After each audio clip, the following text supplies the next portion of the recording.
একটি অত্যন্ত গুরুত্বপূর্ণ খবরে নজর রাখবো বন্ধুরা।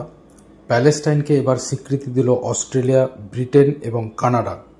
তো এই খবরটি আনন্দবাজার পত্রিকায় 11 নম্বর পৃষ্ঠায় প্রকাশিত হয়েছে। আমি আপনাদের সাথে খবরটা শেয়ার করছি। অত্যন্ত গুরুত্বপূর্ণ আন্তর্জাতিক খবর। সপ্তাহ কয়েক আগে প্যালেস্টাইনকে রাষ্ট্রের স্বীকৃতি দেওয়ার কথা বলেছিল ন্যাটোর সদস্যভুক্ত রাষ্ট্র ফ্রান্স। তারপর একে একে আরও একাধিক রাষ্ট্র ইসরায়েল এবং তাদের দোসর আমেরিকার হুঁশিয়ারি অগ্রাহ্য করেই প্যালেস্টাইনকে পৃথক রাষ্ট্রের স্বীকৃতি দেওয়ার কথা খোলাখুলি ঘোষণা করেছে। এবারে কানাডা, অস্ট্রেলিয়া এবং ব্রিটেন, পশ্চিমের এই তিন বৃহৎ শক্তি প্যালেস্টাইনকে স্বাধীন এবং সার্বভৌম রাষ্ট্র হিসেবে স্বীকৃতি দেওয়ার কথা ঘোষণা করল। অস্ট্রেলিয়ার প্রধানমন্ত্রী অ্যান্টনি আলবানিজ, কানাডার প্রধানমন্ত্রী মার্ক কার্নি এবং ব্রিটিশ প্রধানমন্ত্রী কিয়র স্টারমার রবিবার কিছুক্ষণের ব্যবধানে পরপর বিবৃতি দিয়ে এই প্রসঙ্গে ইসরায়েল প্যালেস্টাইনের দ্বন্দ্ব নিরসনে দ্বিরাষ্ট্র সমাধানের বার্তাও দিয়েছেন। অর্থাৎ দুটো রাষ্ট্র যদি হয়ে যায় ইসরায়েল এবং প্যালেস্টাইন, তাহলে সমস্যার সমাধান হবে, এমনটাই কিন্তু তারা মনে করছেন।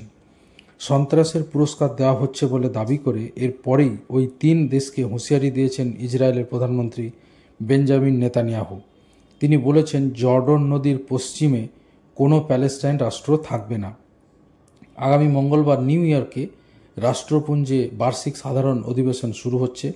সেখানে প্যালেস্টাইনকে স্বাধীন রাষ্ট্র হিসেবে স্বীকৃতির বিষয়টি আলোচনায় উঠে আসতে পারে বলে মনে করা হচ্ছে।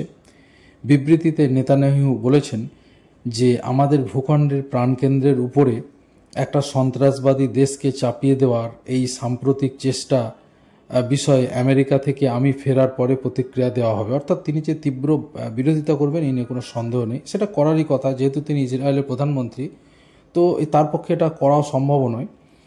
অন্যদিকে রাষ্ট্রপুঞ্জের বর্তমান 193 সদস্য রাষ্ট্রের মধ্যে প্রায় 150টি রাষ্ট্র ইতিমধ্যে প্যালেস্টাইনকে ওই স্বীকৃতি দিয়ে দিয়েছে। এর মধ্যে গাজায় ইসরায়েলি বাহিনী অভিযান শুরু করার কয়েক মাসের মধ্যেই 2024 সালের 28 মে প্যালেস্টাইনকে রাষ্ট্রের স্বীকৃতি দিয়েছিল স্পেন, আয়ারল্যান্ড এবং নরওয়ে। স্পেন এবং আয়ারল্যান্ড দীর্ঘদিন ধরেই দ্বিরাষ্ট্র সমাধান তত্ত্বের সমর্থক। ইতিমধ্যেই প্যালেস্টাইনের সঙ্গে পুরোদস্তুর কূটনৈতিক সম্পর্ক স্থাপন করেছে তারা। ইতিমধ্যেই গাজায় হামাস নিধনের নামে গণহত্যা চালানোর অভিযোগে আন্তর্জাতিক অপরাধ আদালতে দোষী সাব্যস্ত হয়েছে ইসরায়েল। এবারে প্যালেস্টাইন আন্তর্জাতিক স্বীকৃতি পেয়ে গেলে তারা আরও চাপে পড়বে। ছেড়ে দিতে হতে পারে গাজা, ওয়েস্ট ব্যাংক সহ কয়েক দশকে দখল করা প্যালেস্টাইনি ভূখণ্ডের অনেকটা। দ্বিরাষ্ট্র তত্ত্বে ইসরায়েলের সঙ্গে ওয়েস্ট ব্যাংক ও গাজাকে নিয়ে একটি প্যালেস্টাইন রাষ্ট্রের প্রস্তাব করা হয়, যার রাজধানী করার কথা বলা হয়ে থাকে পূর্ব জেরুজালেমকে। ইসরায়েল গোড়া থেকেই এই প্রস্তাব প্রত্যাখ্যান করে দাবি করেছে গোটা ভূখণ্ডে আসলে তাদের। তাছাড়া প্যালেস্টাইনকে স্বাধীন রাষ্ট্র হিসেবে স্বীকৃতি কোনো সমাধানের পূর্বশর্ত হতে পারে না বলে মনে করে ইসরায়েল। 90-এর দশকে শান্তি চুক্তির সূত্র ধরে গঠিত প্যালেস্টাইনের কর্তৃপক্ষ এই তত্ত্বকে সমর্থন করলেও হামাস আবার করে না এটা। আজ লন্ডনে স্টারমার জানিয়েছেন, এই স্বীকৃতি দ্বিরাষ্ট্র সমাধানের বিষয়ে আন্তর্জাতিক ঐক্যমত্য বজায় রাখার জন্য একটি নীতিগত ও প্রয়োজনীয় পদক্ষেপ। বলা হয়েছে, এই সিদ্ধান্তের উদ্দেশ্য চূড়ান্ত সীমানা নির্ধারণ করা নয়, সেটা অবশ্যই ইসরায়েল ও প্যালেস্টাইনের মধ্যে আলোচনার মাধ্যমে নির্ধারিত হবে। এটি পশ্চিম এশিয়ার ন্যায়সঙ্গত ও স্থায়ী শান্তির প্রতি কানাডার অটল প্রতিশ্রুতির প্রতিফলন বলে অটোয়ায় এক অনুষ্ঠানে মন্তব্য করেছেন কার্নি। আবার ক্যানবেরায় আলবানিজ বলেছেন, অস্ট্রেলিয়ার এই সিদ্ধান্ত ইসরায়েল এবং প্যালেস্টাইন দুপক্ষেরই সর্বোত্তম স্বার্থে। বিবৃতিতে বলা হয়েছে, সার্বভৌম ও স্থিতিশীল প্যালেস্টাইন রাষ্ট্রের পাশাপাশি একটি সুরক্ষিত ইসরায়েলি উভয় পক্ষের দীর্ঘমেয়াদী নিরাপত্তার একমাত্র পথ। অর্থাৎ বন্ধুরা বুঝতেই পারছেন যে অত্যন্ত তাৎপর্যপূর্ণ মন্তব্য করেছেন এই তিন রাষ্ট্র, অস্ট্রেলিয়া, ব্রিটেন এবং কানাডার প্রধান যারা রয়েছেন তারা।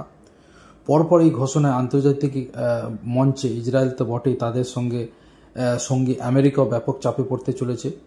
আমেরিকার বেশ কয়েকজন রিপাবলিকান সেনেটর ইতিমধ্যে বেশ কয়েকটি দেশের প্রধানকে কড়া ভাষায় চিঠি দিয়ে প্যালেস্টাইনকে পৃথক রাষ্ট্রের স্বীকৃতি দিতে নিষেধ করে কার্যত হুঁশিয়ারি দিয়েছেন।